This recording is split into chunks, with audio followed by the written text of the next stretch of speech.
If you want better energy, an easier waistline, and labs that don't slowly drift into a freak-out moment, you don't need a crash diet. You need a reset, a real one. In the next 30 days, you can meaningfully improve insulin resistance with a simple protocol that's boring in the best way. No juice cleanse. No keto cult initiation. No, eat like a woodland creature. And here's the plot twist most people miss. Insulin resistance isn't just blood sugar. It's a fuel routing problem. Your body gets worse at sending calories into muscle and better at storing them, especially as visceral fat. So today, we're giving you a 30-day blueprint you can actually follow. It's designed to improve energy first, waistline second, and labs right behind them. Quick medical disclaimer: this is education, not medical advice. If you're on glucose-lowering meds or you suspect diabetes, work with your clinician before changing diet, fasting, or training. Now, before we fix it, let's diagnose the vibe with numbers. Prediabetes is often an A1C between 5.7 and 6.4, or a fasting glucose between 100 and 125. And if you're thinking, cool, I'll fix my A1C in 30 days, remember this. A1C reflects roughly the past 2 to 3 months of blood sugar, so it changes slower than how you feel. That's good news, because the fastest wins in 30 days are usually morning energy, cravings, waist size, fasting glucose trends, and triglycerides. Basically, your metabolism stops acting like it's stuck in traffic with the blinker on. Here's the core idea. Insulin is a storage hormone and a delivery hormone.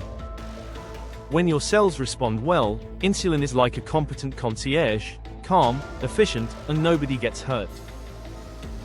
When you're insulin resistant, insulin becomes an overworked bouncer doing double shifts, and your body starts shouting with more insulin to get the same job done. You don't feel high insulin directly. You feel the downstream chaos, energy dips, hunger spikes, belly creep, and labs that slowly get weird. So the mission of this reset is simple. Lower the number of times you spike, and increase the number of times your muscles pull glucose without needing much insulin. And that brings us to the most powerful, underrated habit in metabolic health. The 10-minute after-meal walk. If you take nothing else from this video, this one habit is the one to take seriously. After your biggest meal, walk for 10 minutes at a comfortable pace. Not a power walk audition for an Olympic race. Just a consistent, slightly purposeful stroll like you're late, but not dramatic about it.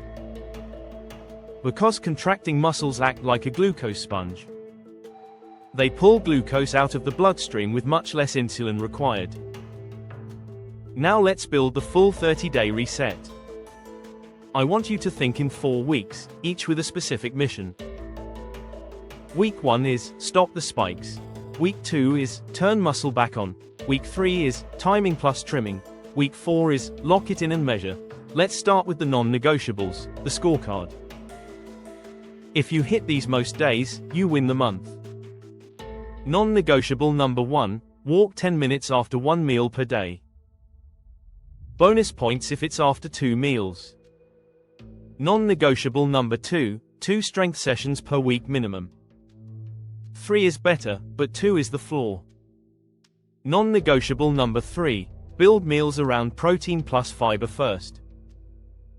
Carbs aren't evil, carbs alone are the problem. Non-negotiable number 4, finish dinner earlier when you can.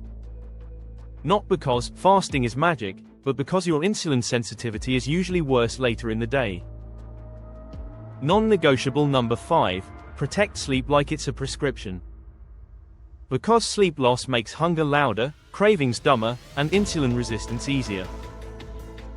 Now, week 1, stop the spikes. Your goal is to reduce the biggest drivers of glucose and insulin demand, fast. So for 7 days, remove liquid sugar. Soda, sweet coffee drinks, juice, anything that spikes you and doesn't fill you. Next, remove the carb-fat hyperpalatable traps.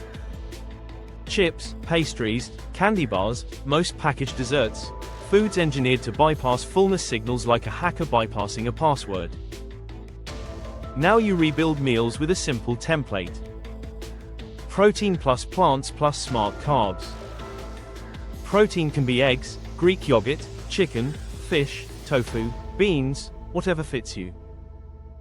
Plants means vegetables, berries, beans, salads, crucifers, volume with fiber. Smart carbs means minimally processed carbs you can recognize as food. Potatoes, oats, rice, fruit, legumes, whole grains, portion matched to your activity. And here's the sneaky week 1 trick: sequence. If you eat fiber and protein first, then carbs, many people see smaller spikes and fewer cravings later. So a normal plate becomes salad or veggies first, protein second, carbs last. You're not dieting, you're changing the order of operations. End of week 1, you should notice at least one of these. Less crash after meals, fewer random cravings, or steadier morning energy. If you don't panic. Week 2 is where the engine really changes. Week 2, turn muscle back on. Because muscle is where glucose goes to behave. 2 or 3 times this week, do full body strength training. Nothing fancy, just effective. Pick a squat pattern, a hinge pattern, a push, a pull, and a carry. That can be goblet squats, Romanian deadlifts, push-ups, rows, and farmer carries. If you're new, keep it light and consistent. If you're experienced, chase progressive overload with good form. And keep your after-meal walk habit. Because you're stacking 2 different weapons against insulin resistance: immediate glucose disposal and long-term muscle adaptation. Now, a quick truth bomb. A lot of people try to cardio their way out of insulin resistance. Cardio is great for health, keep it. But strength training changes the size of your glucose sink. More muscle, better insulin sensitivity, better body composition, and a higher ceiling for carbs without chaos. It's like upgrading your storage drive instead of deleting files all day. Week 3, timing plus trimming. This is where we add a small lever that hits fasting glucose hard for some people. For 7 days, aim to finish dinner 2 to 4 hours before bed. If you can, compress your eating window to about 10 to 12 hours. Not because you're chasing a fasting badge. Because late night eating often stacks food on top of low insulin sensitivity and poor sleep. So a simple rule is, kitchen closes after dinner. If you need something, make it protein forward, like yogurt, or have herbal tea and go full cozy villain. Also in week 3, shift more calories earlier when possible. A bigger lunch and a lighter dinner works surprisingly well for a lot of people. Now we're in week 4, lock it in and measure. This week is boring on purpose. No new hacks. No new supplements. You repeat what worked and collect data. Because the goal isn't perfection, it's trend lines. Here's what to track for the next 7 days. Waist circumference, morning energy from 1 to 10, and how many days you hit your after-meal walk. If you have a blood pressure cuff, track BP twice a week. If you have a glucose meter, check fasting glucose a few mornings, not obsessively, just enough to see direction. And remember, A1C moves slower. So if you want labs, the best time to retest A1C is usually closer to 8 to 12 weeks, not 30 days. Health now, supplements.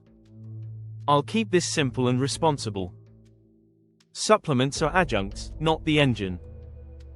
If your engine is ultra-processed food and zero strength training, no capsule can save you.